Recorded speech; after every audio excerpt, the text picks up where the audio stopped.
starting in a minute.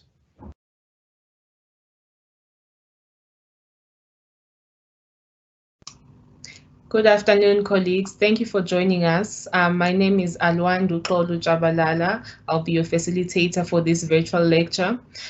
Today, we have Advocate Mapipa, who will be conducting a lecture on legal implications of incapacity in the workplace. A little bio about Advocate Mapipa. She's an advocate of the High Court of South Africa. She has a B Juris, an LLB degree, an LLM degree.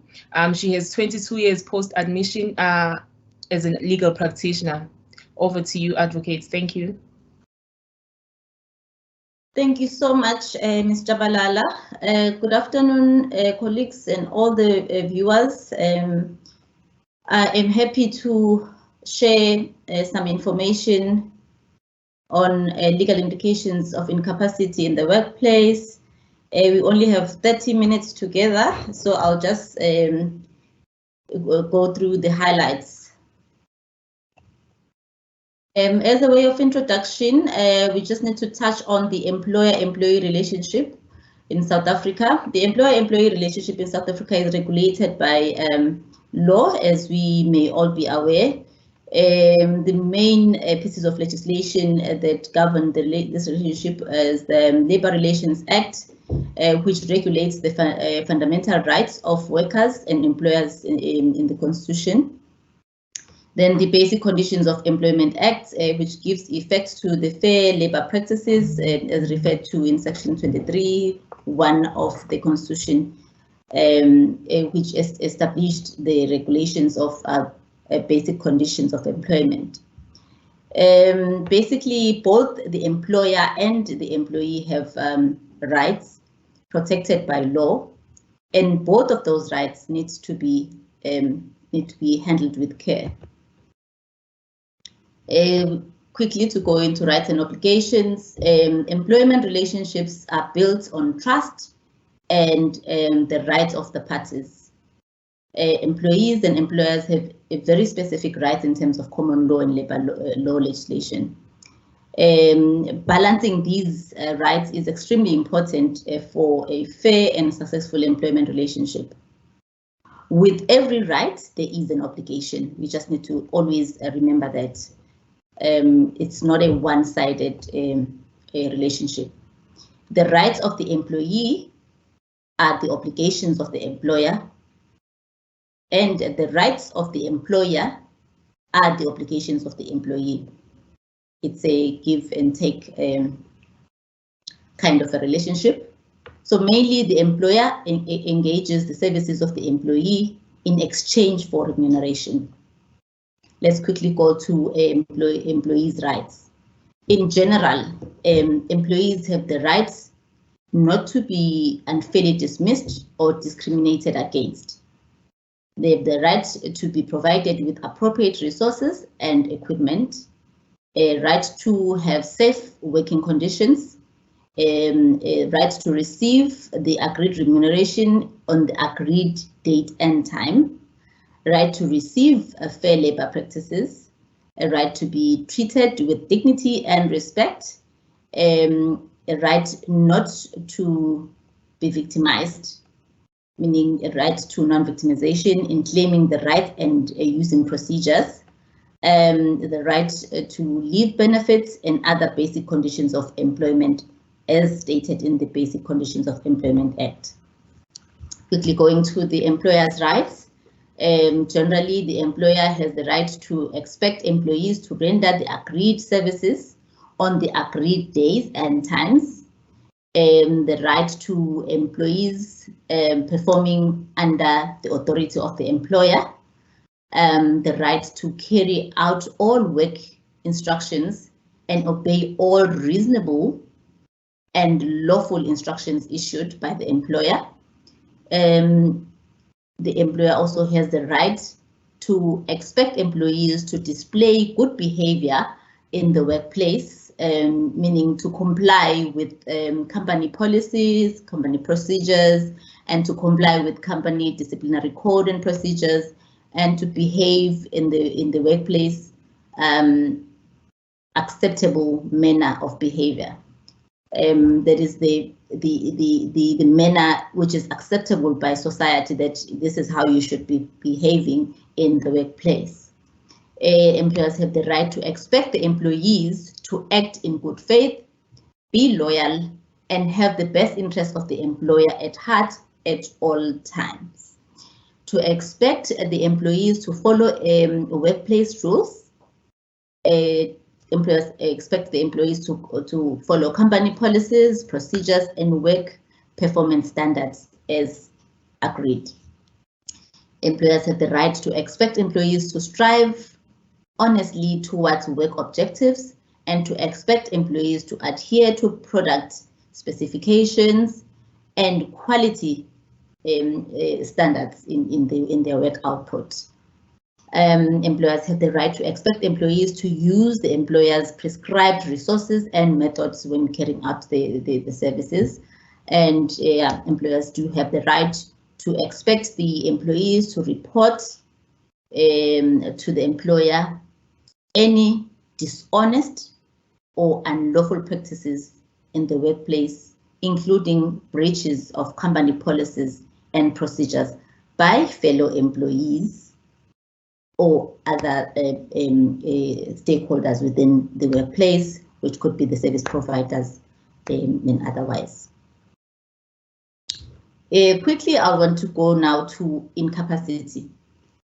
As I have explained, the employer-employee relationship, the rights of the employer, the rights of the employees, it does, and however, happen that the employee is incapacitated in one way or the other and is not able to perform as expected. So basically, service delivery may be hindered by incapacity of the employee. So incapacity refers to, when we just quickly explain what incapacity means in the sense of work environment, it means a situation where the employee is unable to carry out or perform as per contracted obligations due to inherent inability on their part as the employee.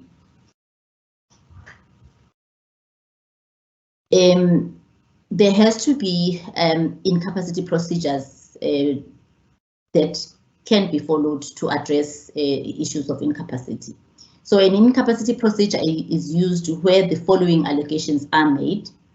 One, where incapacity is due to serious or chronic ill health, or incapacity due to poor performance, or incompatibility with between the employer and the employer, or between the employee and fellow colleagues.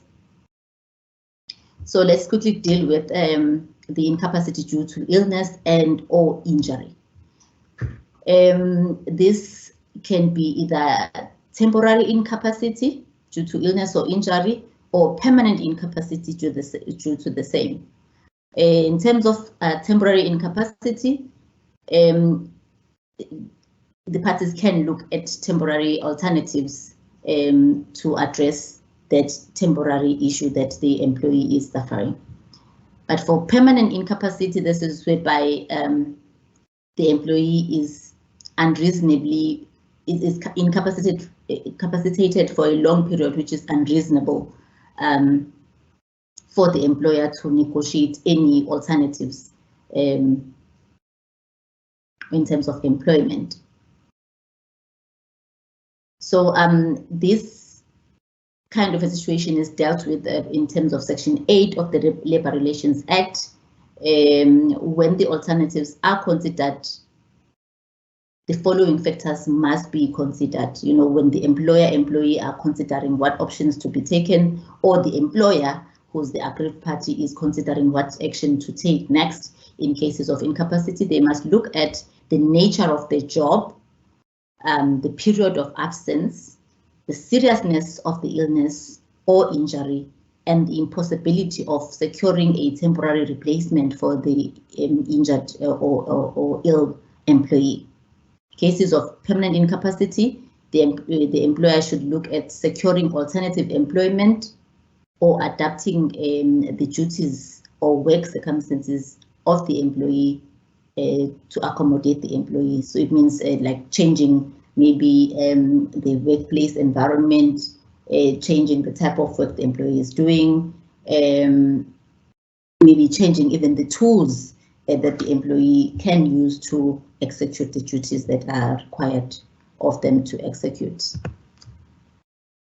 Continuing with incapacity based on illness or injury, the degree of incapacity is relevant to the fairness of the dismissal, because it may happen that the employer ends up having to terminate the contract of the employee because of incapacity. Because remember, we said the employer is expecting services from the employee for the employer to pay remuneration. So if that cannot happen, then the employer has to look at dismissal to replace the employee. So the cause of incapacity may also be relevant when the employer considers dismissal. In the case of certain kind of incapacity, such as alcoholism or drug abuse, counseling and rehab may be appropriate, just as a measure of trying to meet the employee out halfway. When a presiding officer is to determine whether a dismissal arising from illness or injury is fair, they should consider at least the following: whether or not the employee is capable of performing the work. If the employee is not capable, they must consider the extent to which the employee is able to perform the work, because it may be partly, it may be part incapacity, the extent to which the employee's work circumstances might be adaptable to accommodate the disability, or where it is not possible, the extent to which the employee's duties might be adapted, and the availability of any suitable alternative, because it may happen that whilst the employer is willing to meet the employee halfway or at a certain stage, but they are not able to because of maybe their incapacity in terms of being able to provide such alternatives. Quickly, let's go to the case law. We will just take a few, looking at the case of Paraxel International, Pitwa Ltd versus Chagane, 1920 case of the Labour Appeals Court, whereby a clinical nurse was injured on duty and did not return to work for a period of a year. Was called to an incapacity inquiry, but unfortunately he failed to attend and got dismissed. After dismissal, she approached the CCMA, and the CCMA issued an award that the dismissal was substantively and procedurally unfair. The employer took this up to the Labour Court. The Labour Court dismissed the review application.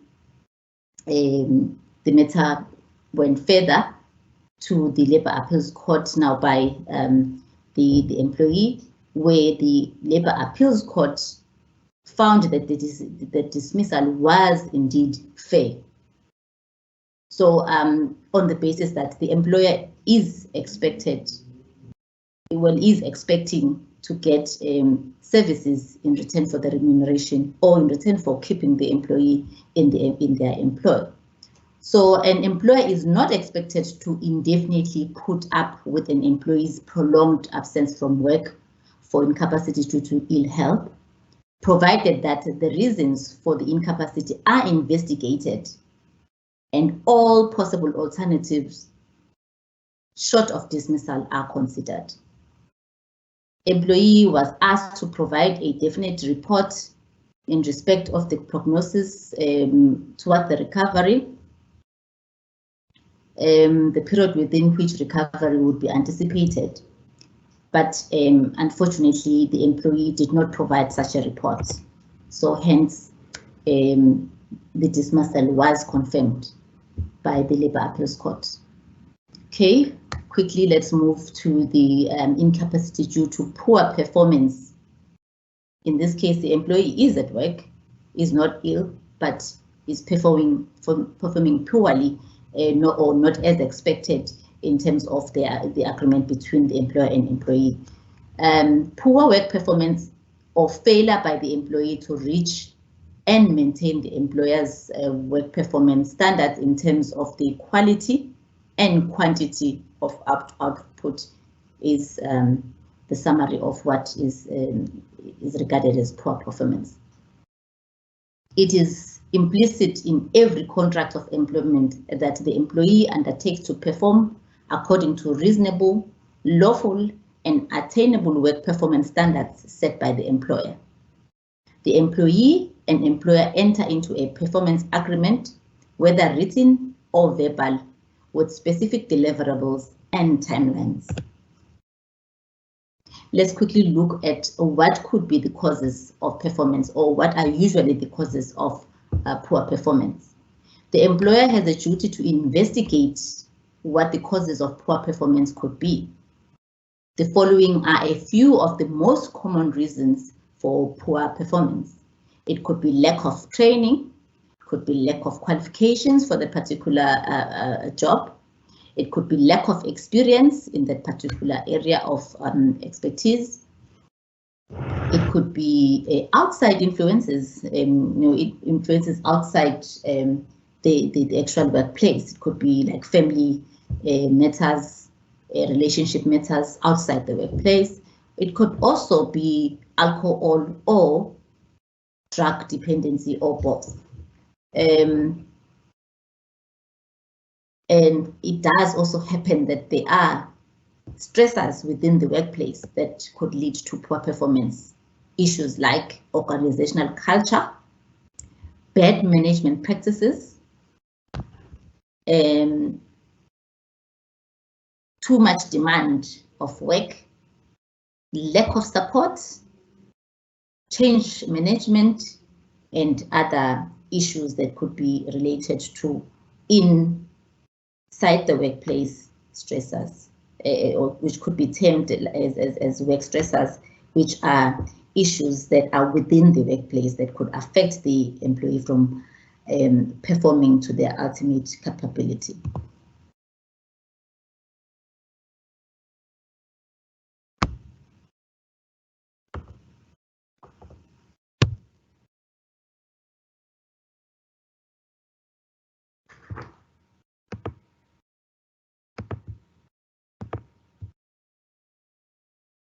Okay, sorry about that. I got cut for some reason. If we go to substantive and procedural fairness, remember, as I mentioned earlier, that a poor performance or incapacity in general can lead to dismissal. So what do we have to look at to make sure that whatever action that we take to address the issue is in order? So we'll look at substantive and procedural fairness in terms of poor performance dismissals. Substantive fairness is achieved by the employer proving that the employee failed to meet the required performance standards. The employee has received the necessary evaluation, counseling, training, and guidance, as well as reasonable time to attain and maintain the required standard. A fair procedure would also encompass the following: establishing establishing that the problem is poor performance and not misconduct, because there's a thin line between the two. Sometimes the employee could be viewed as conducting misconduct when actually it's just an issue of pure performance due to issues that I've already explained. Fair procedure also encompasses identifying the cause of poor performance, the meeting with the employee and the line manager to establish the causes of poor performance. In particular, to obtain the employee's reasons for poor performance. So it also involves the evaluation of the employee's reasons that they table in front of the employer or the line manager. Also to obtain commitment from the employee regarding what action could be taken to rectify the problem, because there has to be meeting of the minds between the employer and the employee at all times, just like any other contract. There has to be meeting of the minds between the contracting parties at all relevant times. So fair procedure also would encompass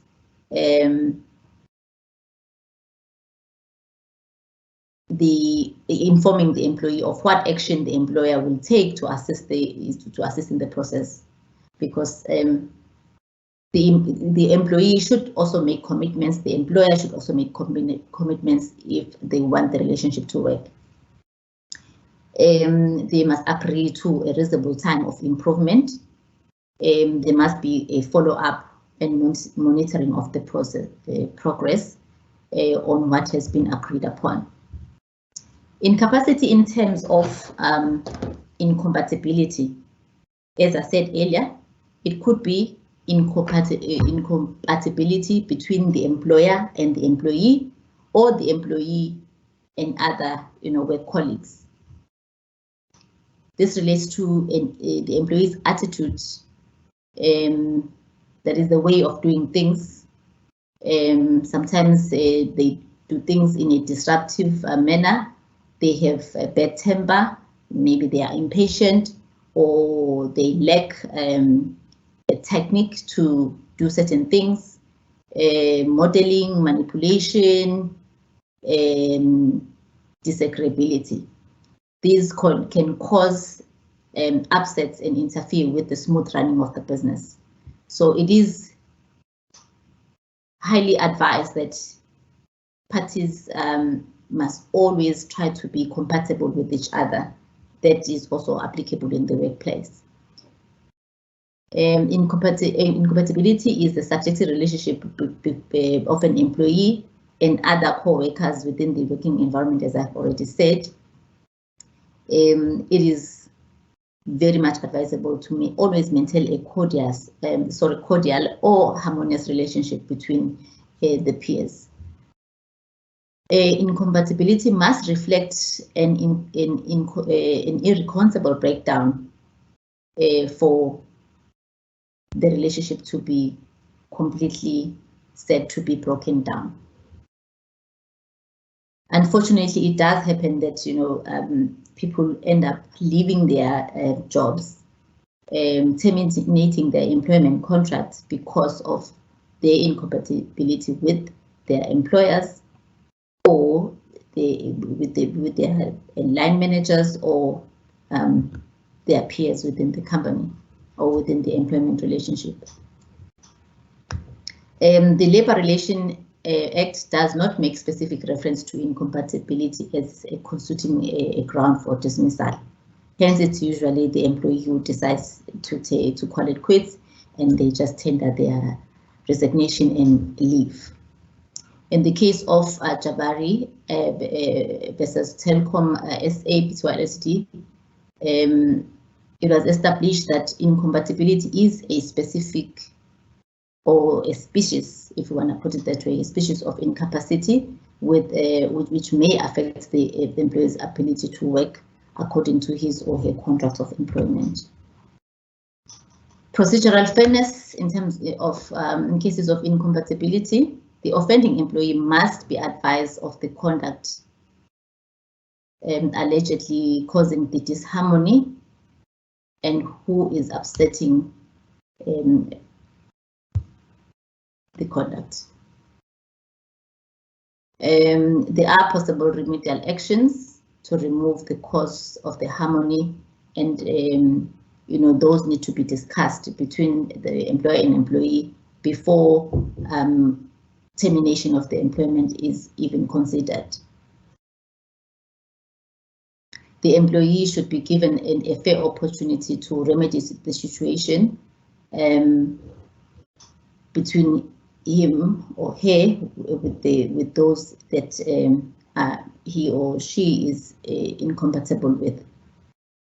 and alternatives are always advised to address the issue before termination is considered, because termination is not a nice thing to have when parties agree to contract for a certain reason, and then thereafter, because of some issues of incompatibility, they end up not being able to work together. In terms of hearings, the employee does have the right to be represented by a co-worker or a legal representative. Unfortunately, usually the companies don't pay for legal representation for employees. They pay for their own legal representation. The employer must be able to prove that there was a fair reason for the dismissal on the basis of the employee's incompatibility, proof that the intolerable conduct on the part of the employee was the primary cause of the disharmony or conflict in the workplace, proof that the disharmony did have adverse effects on the business of the employer. And we need also to look at the question whether was the disharmony or tension irremediable despite proving fair opportunity to do so. Another measure is whether termination of the employee's contract is the only reasonable way which could remove the disharmony. So basically, the parties ought to look at all alternatives to address the issues at hand before finally resorting to dismissal or termination of the contract. Looking further into case law, we need to ask our question whether the dismissal of one manager of a manager is a solution if the issue is the manager. So there was case law where the case of Zeta Car Leasing, trading as Avis versus Van Dijk, which is a very old case of the Labour Appeals Court.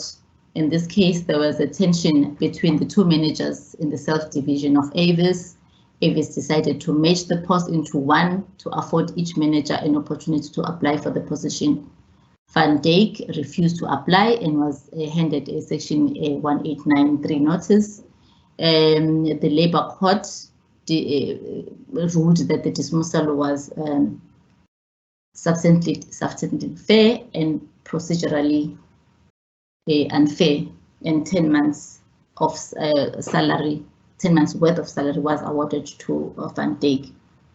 The matter went further to the Labour Appeals Court, which noted that while Avis had categorized the problem as operational, it was actually a case of incompatibility, which according to the prevailing laws was a form of incapacity because of its impact on work. But having said all of these things, that there are these forms of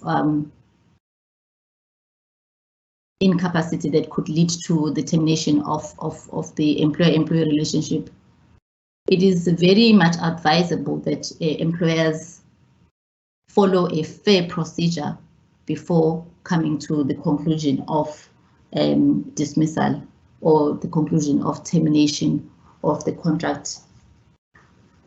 The employees must also be made aware of those procedures and all processes that can be followed to have the issues that they are faced with, which are hindering their performance at work, being addressed. Basically, what I'm trying to say is that the employer-employee relationship needs to be guarded at all times by both employer and employee. But having said all of that, my advice here is also to look at yourself as a person, whether you're an employer or an employee, but basically or usually the employees are victims. So they must look at self-care. They must look at physical fitness. You know, working under stressful situations does require that you try and be fit physically yourself so that you can deal with whatever you are faced with at work. So this means that you need to exercise physically, whether you do this at home or it's a professional facility. You need to take care of your mental health. Go for mental assessments if you think that there is something wrong with you. Go for mental health therapy, counseling, treatment, and making sure that you are good mentally before you can point at other people or before you can call it quits at work. Try to eat healthy all the time to improve your energy so that you can face all the challenges that are at the workplace so that you can keep your work. Also look at your recreational activities. Have a life. Go out with your friends, go out with family, go out and have some fun, or even just by yourself, go have fun. Try to have a balanced family and work life. Just love yourself and love your work. Thank you. That's the end.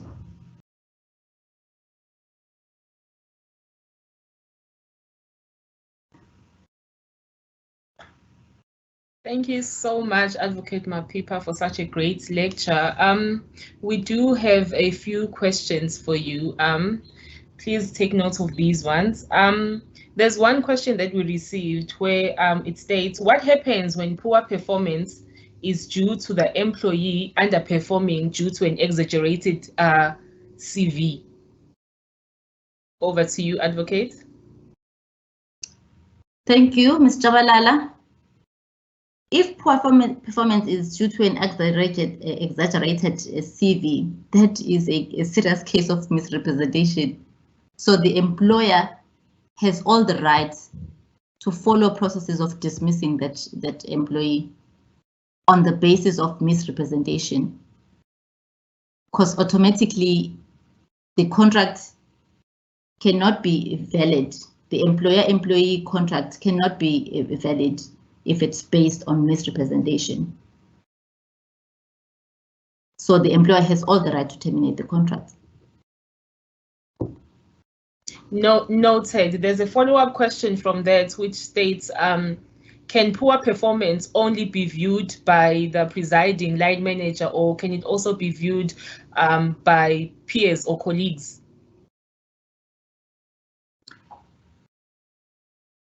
Remember, I mentioned that the employee has a duty to report misconduct, to report whatever is not going right in the work environment. So to answer you directly now, yes, poor performance can be also looked at by the peers, the colleagues, and brought to the attention of the employer, because every employee has a duty to the employer. So it means you can actually tell on someone who's not doing well, because usually when someone is not doing well, other members of the team have to pull the weight of that person while that person is getting remunerated as agreed in terms of the employment contract when they are not doing their part. Thank you.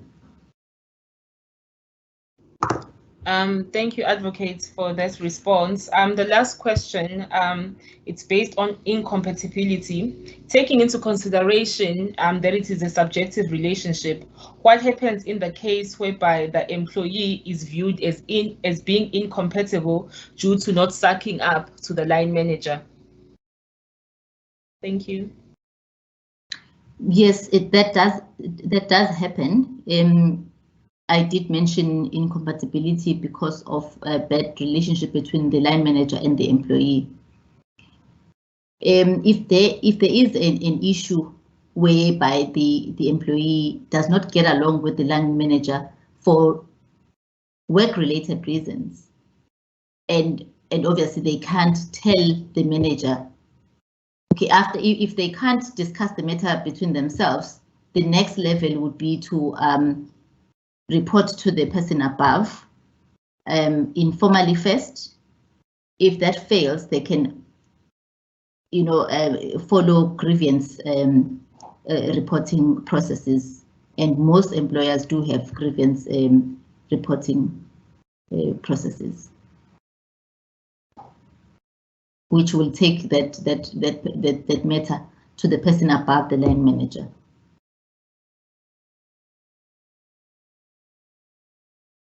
Thank you.